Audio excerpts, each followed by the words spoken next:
Hey everybody, it's Gemma here, and I just wanted to hop on and share a few tips for those of you who have started recently, are starting, looking to start your own business. And for those of you that don't know anything about my story, I've been building my own business for 7 years now. I quit my corporate career back in 2011 to start my own marketing agency. And about 18 months into that, I realised that I had literally just traded one rat race for another. I was really unhappy. I got some coaching and fell in love with the process, and that's kind of where my coaching business was born. I then certified as a coach, and now I, offer business and life coaching. And my sweet spot really is working with female entrepreneurs who maybe have started their business, but they're struggling to get to that next level and step into that next level self. Or perhaps who wake up and realize that they're not in love with the thing that they've created and they don't know what to do about it. So with that in mind, I wanted to share 5 mistakes that I have made over my time building my business so far. And when I was kind of putting this list together, it was really interesting to kind of go back over some of these. And I think some of them are quite common, some of them perhaps a little bit more specific. So I just thought I'd share them with you so that if you are starting or growing your business, you can avoid making these same mistakes. Or if you're thinking about starting a business, again, you can have this in mind before you get started so that you don't end up going down the same path that I did. So the first mistake that I made in my business was really thinking that I had to be all of the things for all of the people. And what I mean by that is when I first started coaching, so not so much with my marketing agency, I kind of had very specific clients.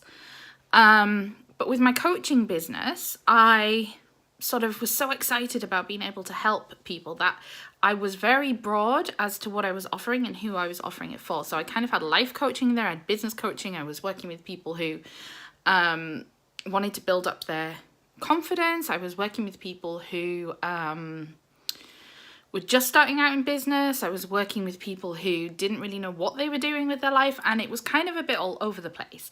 And as a result, I didn't have a consistent stream of clients because my marketing message, the stuff I was putting on social media, the stuff I was putting out in emails was very mixed. It was very confused. And it didn't really highlight what I was offering and who I was offering it for.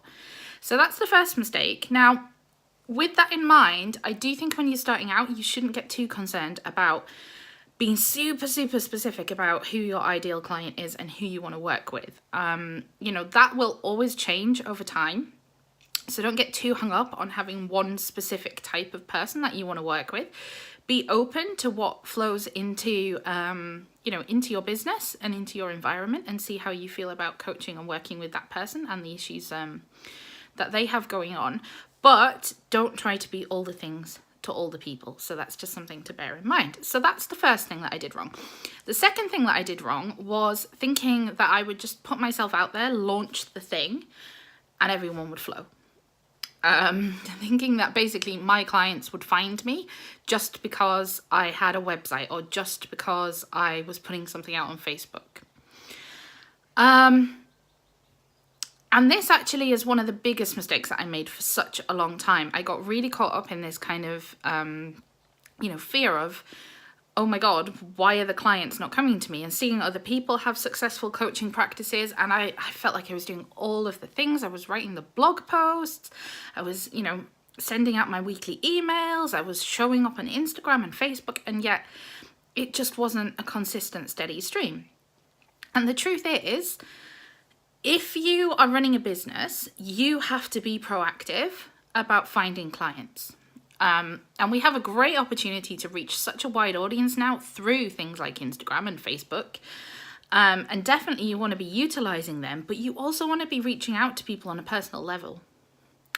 So now a large chunk of my week is taken up with business development. It's taken up with reaching out to people that I want to work with or people that I want to collaborate with.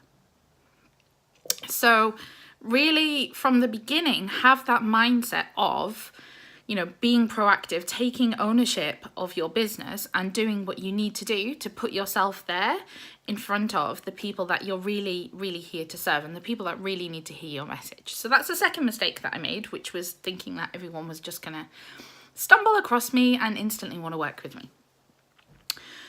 The third mistake that I made was really not trusting myself.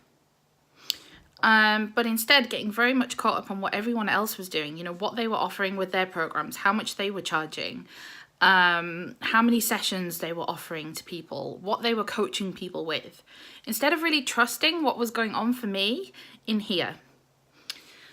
And this held me back for quite a long time because I found myself trying to offer things that really weren't aligned with who I am or, what I can really, truly, deeply help people with, support people with. And actually taking that sort of step back and realizing that the way that I coach, who I am as a coach, the way that I like to work with clients is perhaps not what everyone else is doing, but that's all right. Okay, and the same is for you. However you want to run your business, that deep inside. And it's good sometimes to get inspired by what other people are doing. But when we get caught up in this place of, we have to be charging what other people are charging, we have to be offering what other people are offering, we have to be saying the same things as everyone else, then, we lose what makes us unique in our business and we can't attract the people that we need to. We don't resonate with the people that actually we are here to serve best. So that's a third thing that I did, and I really kind of got hung up with sort of comparison, and I had to take a step back. I had to really evaluate who I was following, whose stuff I was reading online, and actually start to turn inwards and start to think about what feels aligned for me, and how can I trust myself a bit more. The fourth thing that I did wrong was I didn't treat it like a business. So as I spoke about already, I wasn't sort of proactively going out there and, marketing myself, putting myself in front of the right people, emailing people, having conversations. I didn't treat it like a business. So yes, I would sit at my desk from 9 till 5 and I would do all the things and be super busy. But the reality was I wasn't owning my role as a coach. I wasn't owning my role as a business owner. And therefore I wasn't showing up for my business as a business. So that's another thing that really held me back for quite a while. And things shifted when I really sort of stepped into that and I took ownership and I took leadership of the vision that I had for my business. And instead of waiting for it to happen, off the back of an Instagram post that I put out, I actually started to get proactive about building my business. And then the very last thing, which is kind of connected to that, was that I didn't own the sales process. I would tell myself I'm not a salesy person. I don't want to be sleazy. I don't want to sell to anyone. I just want to help them. Well, that's great. But in order to have a profitable business that supports me and supports our family, I have to get over that fear of sales and take ownership of the fact that any business is about sales. So whatever business you have, in fact, most of life is about sales. If you're looking to meet a new partner and you're out dating, that's kind of sales. But, if you have a business, sales is an element of that. You are a salesperson. You have to be comfortable with putting your work and your offers out into the world and saying to somebody, actually, do you know what? This thing I've created could really, really help you. I would love for you to be a part of it.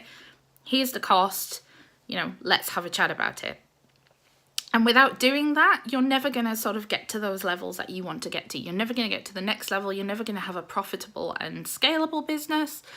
So it's really important. And if kind of money mindset and sales is something that you find holding you back, then let's have a conversation about that. Let's have a conversation about, how to overcome that and move to that next level, because until you can start to take ownership for that process, you might have a few clients, but you're not going to have, or a few customers, depending what your business is, you're not going to have a consistent level of income.